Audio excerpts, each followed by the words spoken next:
Hello everyone, मेरे channel में आप सबका स्वागत है। मेरा नाम है मृणालिनी। चलिए देखते हैं इस रीडिंग के माध्यम से यूनिवर्स आपको क्या मैसेज देना चाहते हैं। ये रीडिंग जनरल रीडिंग है, तो आपको जितना रेजोनेट करता है उतना ही लीजिए। जो भी पार्ट आपको रेजोनेट नहीं करता है, मे बी किसी और के लिए हो, तो उसे जाने दीजिए। जेंडर स्पेसिफिक मैसेजेस नहीं है और टाइमलेस रीडिंग्स हैं, तो अकॉर्डिंगली आप एनर्जी को क्लेम कर सकते हैं।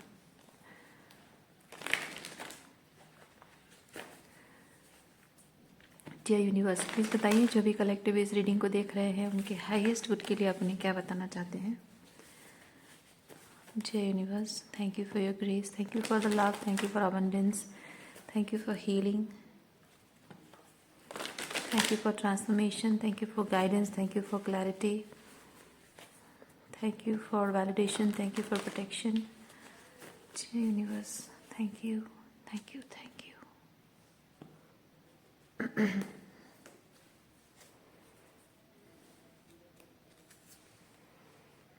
टावर,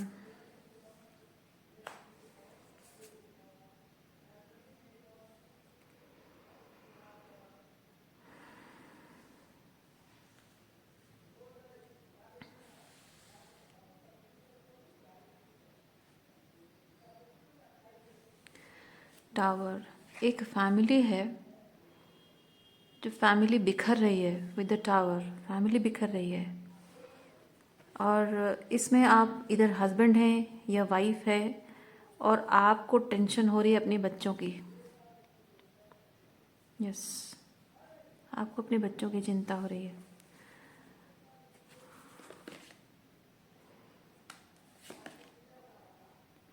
आप ये सोच सोच कर परेशान हो रहे हैं कि अगर ये बच्चा मेरे साथ नहीं रहा तो मेरी कमी से उसकी ज़िंदगी पर क्या प्रभाव पड़ेगा एज ए मदर और फादर, या फिर अगर वो मेरे साथ रहा तो अदर पेरेंट की कमी से उसको क्या क्या एक्सपीरियंस करना पड़ सकता है, क्या क्या झेलना पड़ सकता है। और मे बी मैं शायद वो अदर पेरेंट की कमी, अगर मेरे साथ रहा ये बच्चा तो मैं अदर पेरेंट की कमी शायद पूरी ना कर सकूं।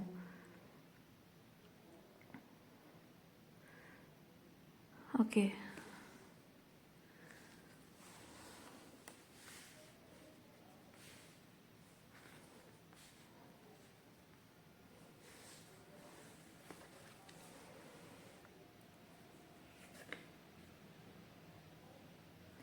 यूनिवर्स आपके इस बच्चे के लिए कुछ बेहतर बंदोबस्त कर रहा है।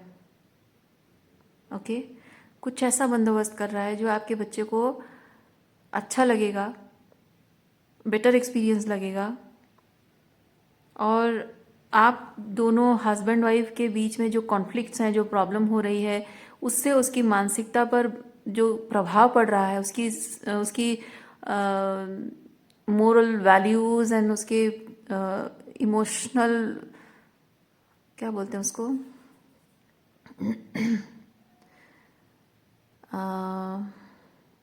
Emotional intelligence. Okay, thank you.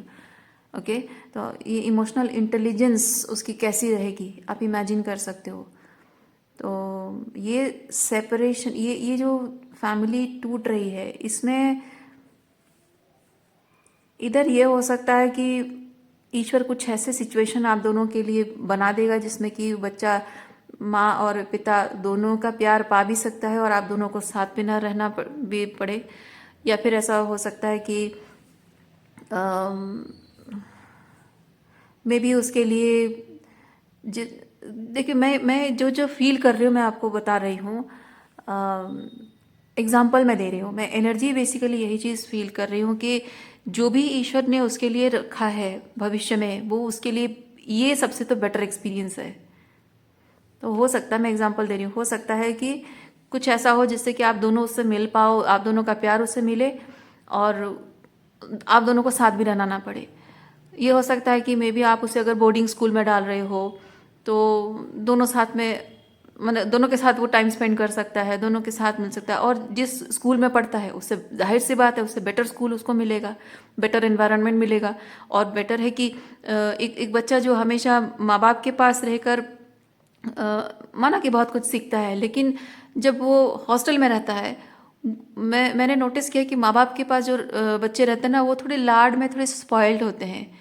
उन्हें अपने पैरों पर खड़े होने की वो ज़रूरत उतनी नहीं महसूस होती है। लेकिन और उनका इमोशनल इंटेलिजेंस भी थोड़ा सा कम होता है एज़ कम्पेयर टू जो हॉस्टल में रहते हैं ना, उन बच्चों के कंपैरिजन में उनका इमोशनल इंटेलिजेंस भी ज़्यादा होता है, उनकी डिसर्नमेंट सिस्टम भी बहुत स्ट्रांग होती है, और वो अपने आप को, मतलब अपने पैरों पर खड़े हो पाते हैं, अपने आप को कैसे कैरी करना है उनको पता होता है, और रिश्ते निभाना भी उनको बेहतर तरीके से पता होता है। क्योंकि माँ बाप जो सिखाते हैं वो अपने पर्सपेक्टिव से सिखाते हैं, और जनरली माँ बाप थोड़े से प्यार में, लालसा में वो बच्चों को फ्री स्पिरिटेड नहीं रहने देते हैं, क्योंकि माँ बाप को डर लगता है कि मेरा बच्चा हाथ से निकल जाएगा, फिर मेरा कौन रहेगा। लेकिन जब हॉस्टल में बच्चे रहते हैं, वो बहुत वैरायटी के बच्चों से मिलते हैं, टीचर्स भी बहुत वैरायटी के होते हैं, तो बड़े हों या अपनी उम्र के हों, अपने छोटे हों, हर किसी से एक अलग अलग तरीके का एक्सपीरियंस होता है, अलग अलग तरीके से बहुत कुछ जानने सीखने को मिलता है। तो उससे एक छोटा एनवायरनमेंट जो है ना, तो उसमें लिमिटेड नॉलेज सीखने को मिलती है, और जितना एक्सपोजर होता है उतना सीखने को मिलता है। तो इसलिए मैं कह रही हूँ, मतलब मैं ये नहीं कह रही हूँ कि परिवार ठीक नहीं है, बच्चों को हॉस्टल में रहना चाहिए, मैं नहीं कह रही हूँ। माता पिता का प्यार तो मिलना ज़रूरी है, लेकिन जहाँ माता पिता, देखिए मेरा ये, मैं कोई हेल्दी रिलेशनशिप के बारे में ये नहीं कह रही हूँ। ये ऐसा एक रिलेशनशिप है जिसमें माँ बाप खुद बहुत ही अंदर से बहुत ही लाइक कन्फ्यूजन, बहुत ही कॉन्फ्लिक्टेड है ना। माँ भी कॉन्फ्लिक्टेड है, फादर भी कॉन्फ्लिक्टेड है, दोनों एक दूसरे के कॉन्फ्लिक्ट मिलते हैं, तो वो रिलेशनशिप कॉन्फ्लिक्टेड है। इसका मतलब मैं जहाँ तक समझती हूँ कि both of you were actually, practically मैं बात कर रही हूँ, आपको पसंद आए ना आए, पर मेरा मानना है both of you were not ready for the child. जब आपका ये बच्चा पैदा हुआ था ना, आप दोनों बच्चे के लिए रेडी नहीं थे। बच्चे के लिए रेडीनेस सिर्फ फर्टिलिटी हो या फिर माँ बाप दोनों की सहमति हो उतना काफ़ी नहीं है, या घर वाले चाहते उतना काफ़ी नहीं है। बच्चे के लिए दोनों माँ बाप स्पिरिचुअली रेडी होना ज़रूरी है, कि बच्चे की ग्रोथ पर ध्यान दें। और ग्रोथ मतलब सिर्फ फिजिकल ग्रोथ या पढ़ाई लिखाई कर दो, जॉब करवा दो, नहीं। बच्चे की स्पिरिचुअल ग्रोथ के लिए भी उनको वो ओपननेस उनके अंदर होना चाहिए। माँ बाप अपने बच्चे को सीमित बना देते हैं, अपने तरीके से बना देते हैं। ये एक एंसेस्ट्रल पैटर्न है, और ये बहुत ही, मतलब आप बहुत ही सटल तरीके से होता है, आप खुद ही जान नहीं पाते हो, आप नहीं जान पाते हो। आप भले ही कहोगे कि मैंने अपने माँ बाप ने बहुत बहुत टॉक्सिसिटी देखी है, मैं अपने माँ बाप जैसा नहीं बनूंगा, या मैं अपने माँ बाप जैसे नहीं बनूंगी, मैं अपने बच्चे को अलग से परवरिश दूंगी। पर मैं गारंटी के साथ ये कह सकती हूँ, जब तक आपने खुद पर काम नहीं किया है, सिर्फ कह देने से नहीं होता है। आप अल्टीमेटली अपने फादर जैसे बन जाओगे, और अपनी मदर जैसे बन जाओगे, और अपने बच्चे के साथ एग्जैक्टली वही चीज़ करोगे जो आपके माँ बाप करते रहे हैं, क्योंकि एंसेस्ट्रल पैटर्न है ये, आपके पूरी बीइंग में छा गया है ये। और एंसेस्ट्रल पैटर्न्स आप सिर्फ कह देने से नहीं होता है, आपको खुद अपने आप में वो बदलाव लाना पड़ता है, क्योंकि आपके माता पिता ने आपको जिस तरह की परवरिश दी है, उससे आपका जो नुकसान हुआ है, तो स्पिरिचुअली डैमेज हुआ है आपके अंदर, साइकोलॉजिकली जो ग्रूमिंग गड़बड़ा गई है, आप उसे खुद अपने अंदर जब बदलोगे, वो बदलने के लिए क्या कीमत चुकानी पड़ेगी, बदलने के लिए किस लेवल का शैडो वर्क करना पड़ेगा, जब वो चीज़ आप जानोगे तभी जाकर आप बदल पाओगे। नहीं तो आप एक बहुत ही वुंडेड पर्सपेक्टिव से अपने बच्चे के अंदर परवरिश लाना चाहोगे। ओके, इसके आगे की एक रीडिंग में भी मैंने कहा था, जब आप बहुत ही वुंडेड मैस्कुलिन या वुंडेड फेमिनिन एनर्जी में हो, तो आप अपने लाइफ में कुछ भी मैनिफेस्ट करना चाहते हो, उस वुंड के बेसिस पे आप अपने ईगो की वजह से ये सब करोगे। जब आप हीलिंग कर लोगे, तो आप उसके पॉजिटिव एस्पेक्ट को समझोगे, नेसेसिटी को समझोगे, और उसमें बैलेंस करोगे, क्योंकि आपके माँ बाप ने जो किया है वो हर चीज़ सही नहीं है और हर चीज़ गलत भी नहीं है।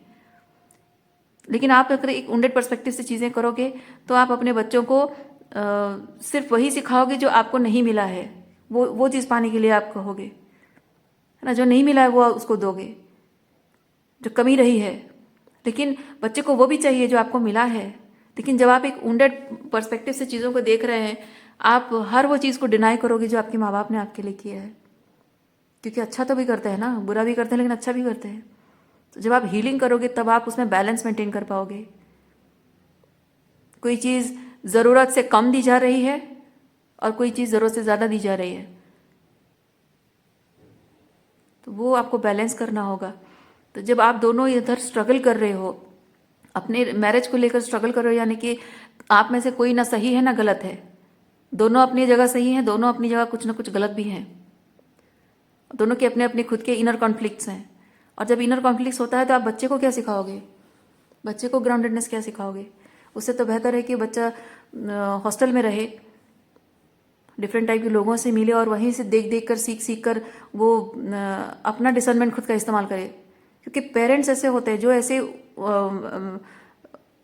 वुंडेड पर्सपेक्टिव से जी रहे हैं, जो पेरेंट्स होते हैं ना, वो बच्चों को अपने पर्सपेक्टिव यूज़ करने नहीं देते हैं, अपना डिसर्नमेंट यूज़ करने नहीं देते हैं, क्योंकि वो सर्वाइवर मोड में जी रहे होते हैं, वो डर डर की ज़िंदगी जी रहे होते हैं। उनको एक कंफर्ट जोन चाहिए। बच्चों को अपनी पर्सपेक्टिव को समझने और उस पर अपने डिसर्नमेंट का इस्तेमाल करके अपने लाइफ के चॉइसेस करने से क्या होता है, बच्चा उनके कंफर्ट जोन से बाहर निकल जाता है।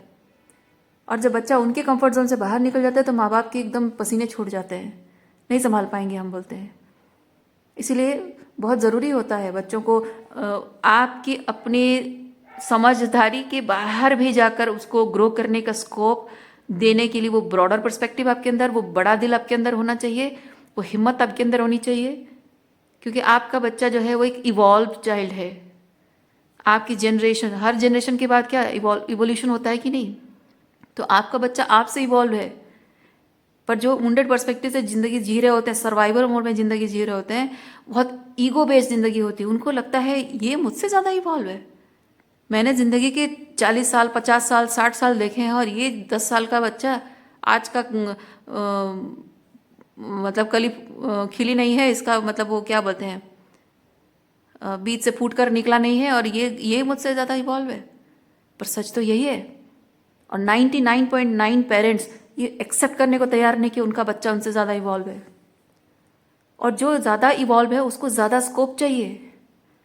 आपका इवोल्यूशन जितने लेवल पे है उससे बड़ा आपको सोचना पड़ेगा अपने बच्चे की नज़र से, और अपने बच्चे के लिए अपना स्पैन आपको एक्सपैंड करना पड़ेगा। उसके लिए आपको अपना कंफर्ट जोन छोड़ना पड़ेगा, अपना ईगो, अपना सेफ्टी जोन छोड़ना पड़ेगा। पर आप जब पति पत्नी ये सब नहीं कर पा रहे हो एक दूसरे के साथ, तो बच्चे के लिए कैसे करोगे?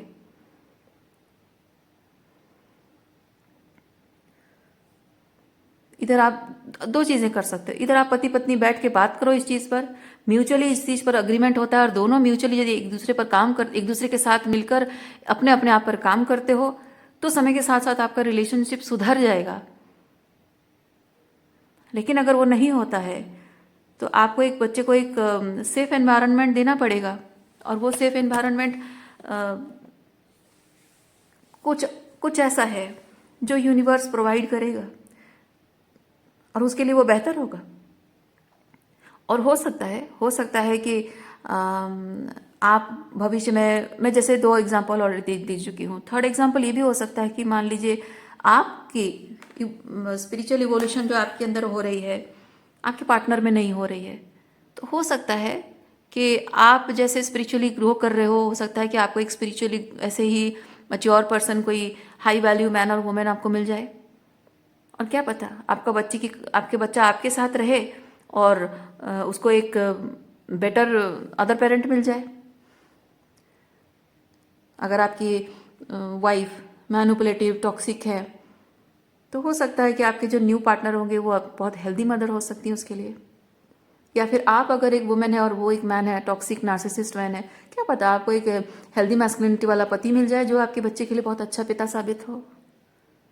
तो कहने का मतलब ये है, तो 3 एग्जाम्पल मैंने दिए, मैं नहीं कह रही हूँ कि इनमें से कुछ एक होगा, मैं सिंपली ये चीज़ कह रही हूँ आपको, मैं पॉसिबिलिटीज़ बता रही हूँ। यूनिवर्स आपको सिर्फ इतना बता रहा है, यूनिवर्स आपके बच्चे के लिए जो बंदोबस्त कर रहा है अभी के हिसाब से फार बेटर है ये।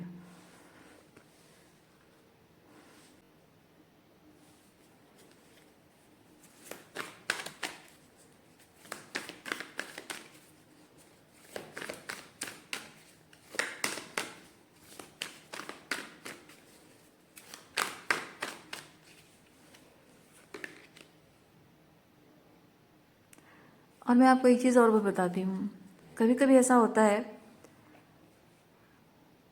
कभी कभी ऐसा होता है कि जब आप स्पिरिचुअली अवेकन हो रहे हो और आप इस तरह से फैमिली डायनामिक से अलग हो रहे हो, तो आपके जो बच्चे होते हैं, छोटे बच्चों को तो पता नहीं, लेकिन जब बच्चे बड़े हो जाते हैं, अपनी समझदारी का इस्तेमाल करने लग जाते हैं, तो बच्चे अपने सुविधा के हिसाब से चुनने लग जाते हैं।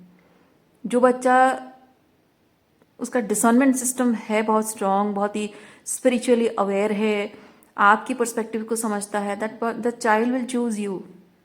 और जिस बच्चे की नीड सिर्फ मटेरियल गेन है, उसको फ़ायदा दे रहा है, पैसा है, घर है, गाड़ी है, जो चाहे खरीदने के लिए और जैसा चाहे लाइफस्टाइल मेंटेन करने के लिए, अगर उसके अदर पेरेंट्स से उसको वो सुविधाएं मिल रही है और उसे सिर्फ वही मटेरियल चीज़ों से मतलब है, तो वो उस अदर पेरेंट के पास ही जाएगा। और आप अगर उस बच्चे के लिए चिंता करोगे और कहोगे कि नहीं, तुम्हारे अदर पेरेंट टॉक्सिक है, तुमको मेरे साथ रहना होगा, वो बच्चा नहीं मानेगा। और अगर आप पिता या माँ होने के नाते अगर आपकी बात मानना ज़बरदस्ती है और वो डर के मारे मान भी रहा है, तो मैं गारंटी के साथ कह सकती हूँ कि वो बच्चा आपके साथ ज़्यादा दिन नहीं टिकेगा, आपसे इमोशनली डिस्टेंट हो जाएगा, क्योंकि उसकी नीड इमोशनल नहीं है, उसकी नीड मटीरियल है, तो वो मटीरियल की तरफ भागेगा।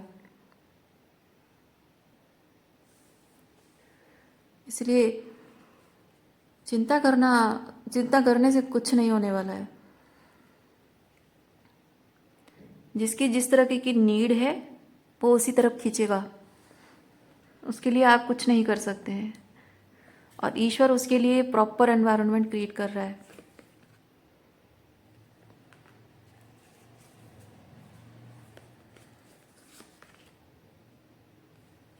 देखिए,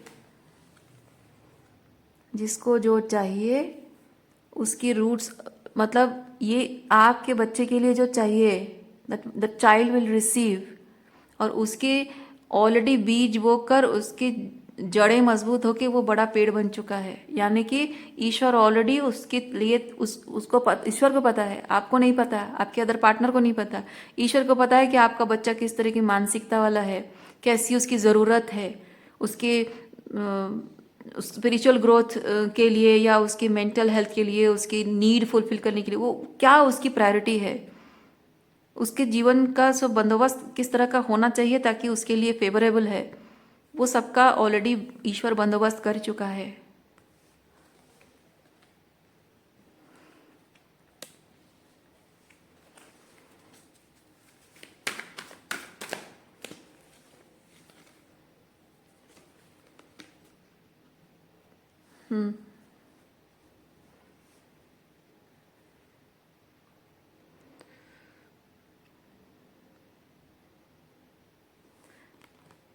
यस, सेम सेम चीज़ है। फेवरेबल, टू ऑफ वॉन्ड्स मतलब होता है वो जैसा है उसको उसी के टाइप के लोग मिलना, वो जैसा है उसके उसी के टाइप के लोग मिलना, और उसी से उसकी सोल का जो पर्पस है ना वो फुलफिल होगा, जैसे मैंने कहा अभी।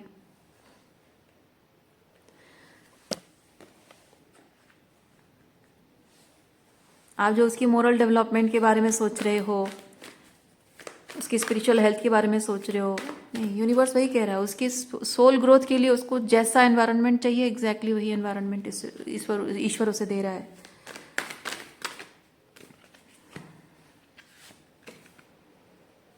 Ten of pentacle, king of cups. आप अपने बारे में सोचिए इस वक्त, आप अपने बारे में सोचिए। आपके जो अदर पार्टनर है उनका बंदोबस्त भी ईश्वर ने कर दिया, आपके बच्चे का बंदोबस्त भी ईश्वर ने कर दिया है। आप बस अपने बारे में सोचिए। ये जिस तरह की कॉन्फ्लिक्ट आप दोनों के बीच में जो हो रही है, पति पत्नी के बीच में हो रही है, आपके अंदर क्या क्या चीज़ें डैमेज हुई, इमोशनली क्या डैमेज हुआ है, साइकोलॉजिकली क्या डैमेज हुआ है, you need to heal that. You need to feel safe again within yourself. इस रिलेशनशिप में रहकर जो आपको लगा है ना, प्यार पर भरोसा उठ गया हो, रिश्ते पर भरोसा उठ गया हो, है ना, वो चीज़ आपको फिर से रिस्टोर करनी होगी अपने अंदर। आपको फिर से हीलिंग करके अपने आप को फिर नॉर्मल करना होगा। इस रिलेशनशिप को एक्सपीरियंस करने से पहले आप जैसे थे वैसे खुद को करना होगा।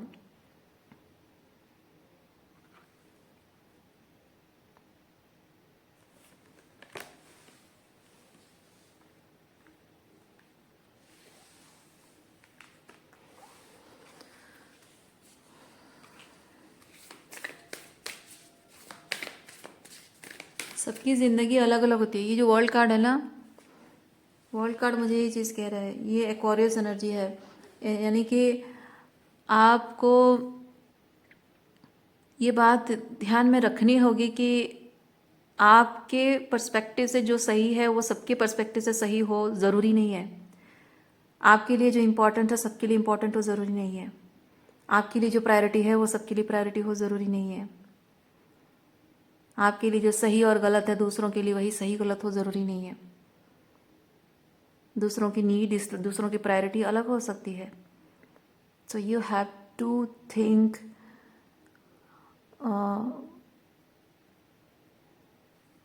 you have to think like that. You have to think through your wider perspective of things.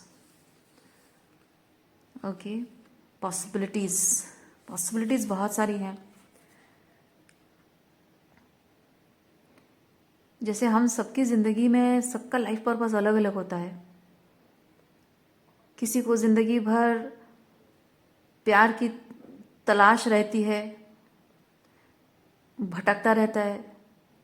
कोई उस प्यार की तलाश के लिए, उसको ख़त्म करने के लिए काम करता है खुद पर।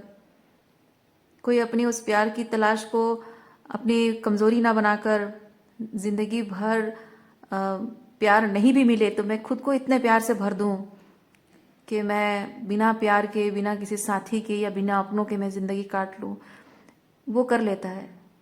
तो पर्पस देखिए, यहाँ दो लोगों का पर्पस एक है, लेकिन कौन कैसे उसको एकम्प्लिश कर रहा है उसी से निर्भर करता है ज़िंदगी कैसी होगी इंसान की, है ना। किसी को पैसा चाहिए ज़िंदगी में, उसके हो सकता है कभी बचपन में उसने खाने को एक बिस्किट या एक ब्रेड के लिए वो तरस गया हो, ऐसी हालत में कोई ज़िंदगी जिया हो। और किसी को पैसा इसलिए चाहिए क्योंकि उसको ज़िंदगी भर पैसों के लिए उसके माँ बाप ने, उसके पति ने बहुत तकलीफ दी हो, बहुत परेशानी दी हो। तो किसी के लिए पैसा सिर्फ सर्वाइवल का माध्यम है, किसी के लिए पैसा ईगो का मैटर है। तो उसके लिए एक अलग तरीके से काम करेगा, ये इसके लिए अलग तरीके से काम करेगा। ये चीज़ आपको समझना होगा। आप ऐसे हर चीज़ को सिर्फ अपनी नज़र से देखोगे तो ऐसे दुनिया नहीं चलती है।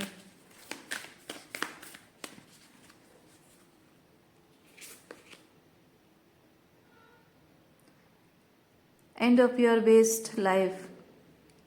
यस, ये जो दरवाज़ा है ना, ओपन है ना, ये आपको बता रहा है कि ये आप देख सकते हैं, यहाँ ज़मीन है, पैरों के नीचे ज़मीन है, लेकिन उस तरफ पैरों के नीचे ज़मीन दिख नहीं रही है। यानी कि फियर, डर है, एक लीप ऑफ फेथ। यहाँ आप सर्वाइवल मोड में जी रहे हो, वहाँ पे क्या है आपको नहीं पता, अननोन है। आप आसमान को देख पा रहे हो, ज़मीन नहीं देख पा रहे हो, यानी कि प्रैक्टिकली लाइफ कैसी होगी आपको नहीं पता, लेकिन उसके स्पिरिचुअल पर्सपेक्टिव को आप देख पा रहे हो, महसूस कर पा रहे हो कि yes it feels right. But उसमें रहना कैसा होता है आपको नहीं पता।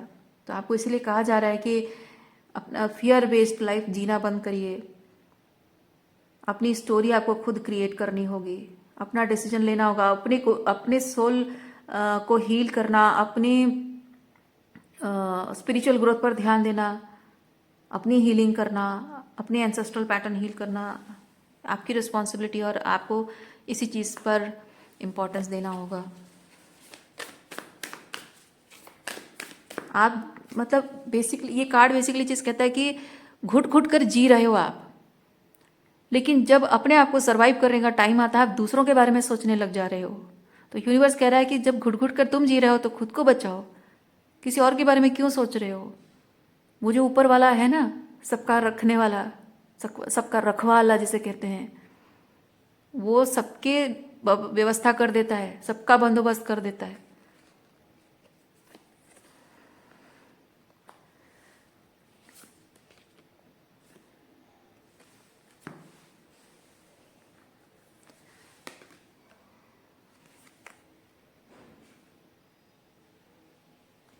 देखिए, रूट चक्र, ये रूट चक्र का कार्ड है। ये यहाँ पे फियर होता है, रूट चक्र में फियर होता है, रूट चक्र में स्ट्रेंथ होता है, सिक्योरिटी, सेंस ऑफ सिक्योरिटी। पर यहाँ पे आप अपनी ज़िंदगी की फाउंडेशन भी सेट करते हो, लेकिन आपको ये निर्णय लेना होगा कि आप अपनी ज़िंदगी का फाउंडेशन फियर बेस्ड करना चाहते हो या फिर अलाइनमेंट बेस्ड करना चाहते हो। ओके, वो आपको समझना होगा, डिसाइड करना है आपको। और ये आपके लिए कोई नहीं करेगा, कोई नहीं करेगा, आपके अलावा कोई और नहीं कर सकता है। और जहाँ बात रही दूसरों की, मैं बहुत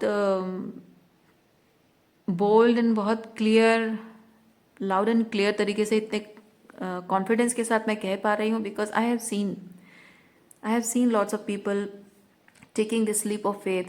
और इसके बाद वो जिस चीज़ के लिए डरते रहे हैं ना, मैंने देखा है कि आपके कुछ करने नहीं करने से कुछ नहीं बदलेगा। जिसका जिस तरह से भगवान ने बंदोबस्त किया है वो उसी में आराम से सेट हो जाता है। और जब तक डाउट में रहेंगे, आप लीप ऑफ फेथ नहीं लेंगे, आपको वो दिखेगा नहीं। आप एक बार लीप ऑफ फेथ लोगे तब ईश्वर आपको अपने आप दिखा देगा कि तुम डरते थे ना, देखो कैसे मैंने उसका बंदोबस्त कर दिया है।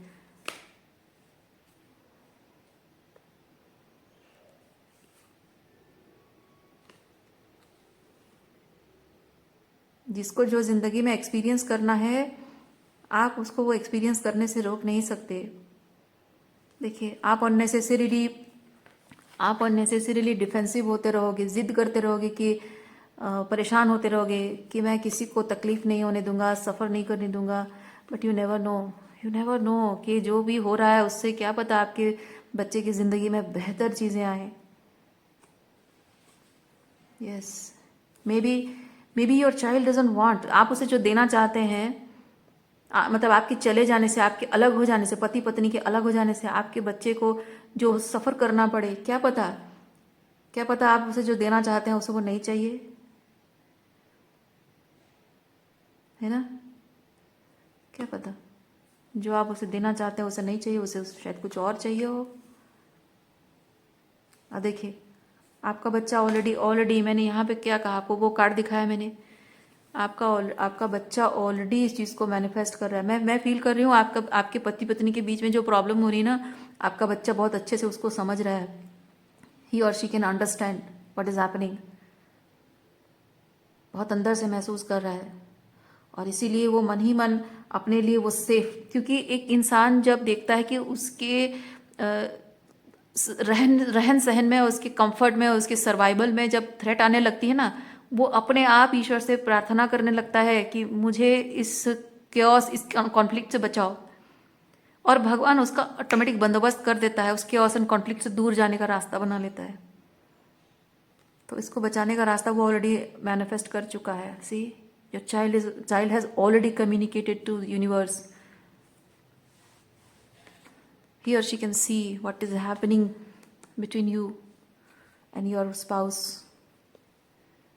देखिए, आप दोनों के बीच ये 10 ऑफ सॉर्ड्स है, मतलब एक दूसरे को आप हर्ट करते हो, एक दूसरे के साथ आप टॉक्सिक रिलेशनशिप में ट्रैप हो, एक दूसरे से आपके इस चीज़ की वजह से आपका बच्चा बहुत अबांडन फील करता है और इस सिचुएशन में रहना उसको सेफ नहीं लग रहा है। इसीलिए उसने ये मैनिफेस्ट किया, एस ऑफ पेंटिकल।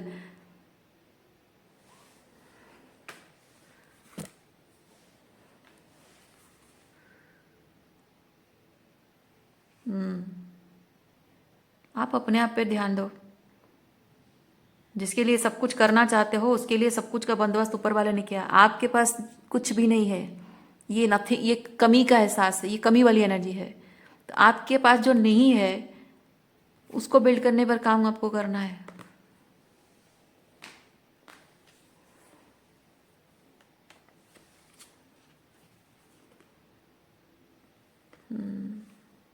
यस, वही सेम चीज़ है, ये सब cups and wheel of fortune. So आज के लिए इतना ही है। उम्मीद करती हूँ इस रीडिंग से आपको कुछ क्लैरिटी मिली हो। मैं आपको नेक्स्ट रीडिंग में मिलती हूँ। अपना ख्याल रखिए, खुश रहिए, बाय।